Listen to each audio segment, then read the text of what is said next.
Saat menjadi taruna di Akademi Kepolisian Akpol, tentu mereka tidak pernah menduga bahwa setelah sekian lama meninggalkan Akpol, ternyata mereka mesti menghadapi konflik, bahkan pertarungan seru di antara sama alumni sealma maternya.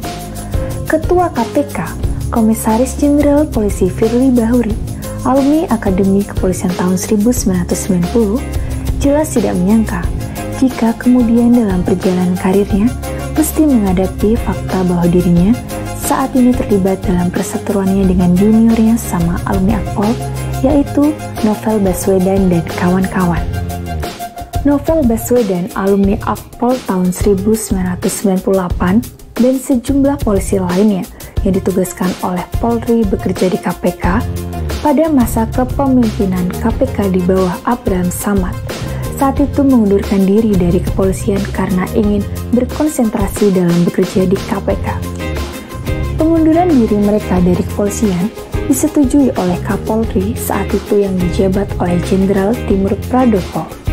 Maka bulat sudah tekad mereka untuk mengabdi kepada nusa dan bangsanya melalui KPK.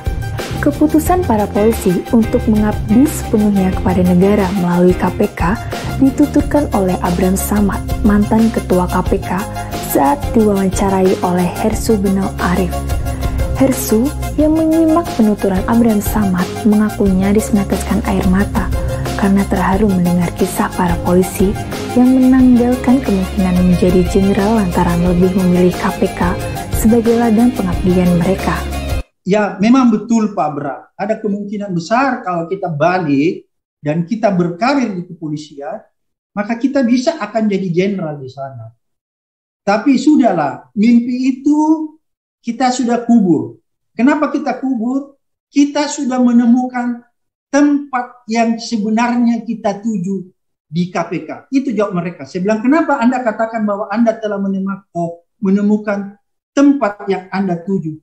Dia bilang, disinilah sebenarnya habitat kita. Disinilah kita bisa menemukan dan bisa melihat mana yang benar, mana yang salah.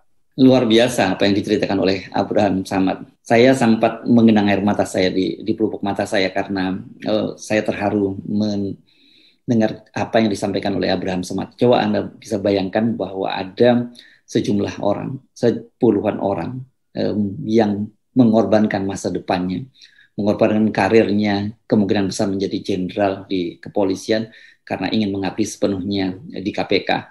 Sebagian dari 75 orang yang dinyatakan tidak lulus dalam tes wawasan kebangsaan KPK itu adalah alumni Akademi Kepolisian Akpol seperti Novel Baswedan, Rizka Hanum Tata, dan yang lainnya.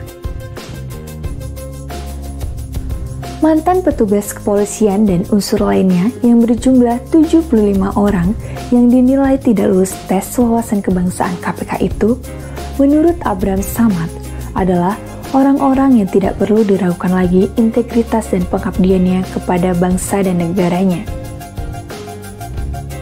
Jika dipetakan, para alumni Akpol yang termasuk dalam 75 orang pegawai KPK yang tidak lulus tes wawasan kebangsaan di satu sisi, maka sisi lainnya adalah Ketua KPK Firly Bahuri, alumni Akpol tahun 1990, yang dalam membuat soal tes wawasan kebangsaan juga melibatkan BIN, Badan Intelijen Negara, yang dipimpin oleh Jenderal Budi Gunawan, alumni Akpol tahun 1986.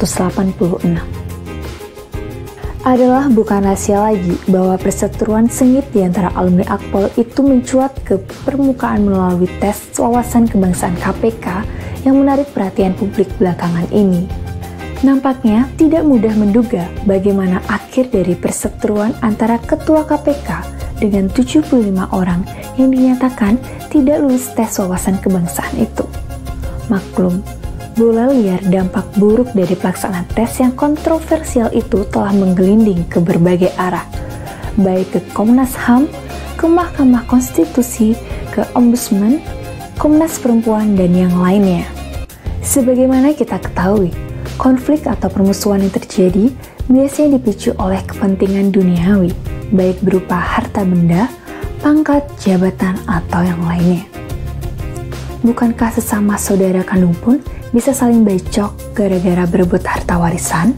Tentu kita semua berharap agar perseteruan sesama alumni Akpol di tubuh KPK sekaligus perseteruan antara pemimpin KPK dengan 75 orang yang dinyatakan tidak lulus tes wawasan kebangsaan itu mudah-mudahan bisa segera reda.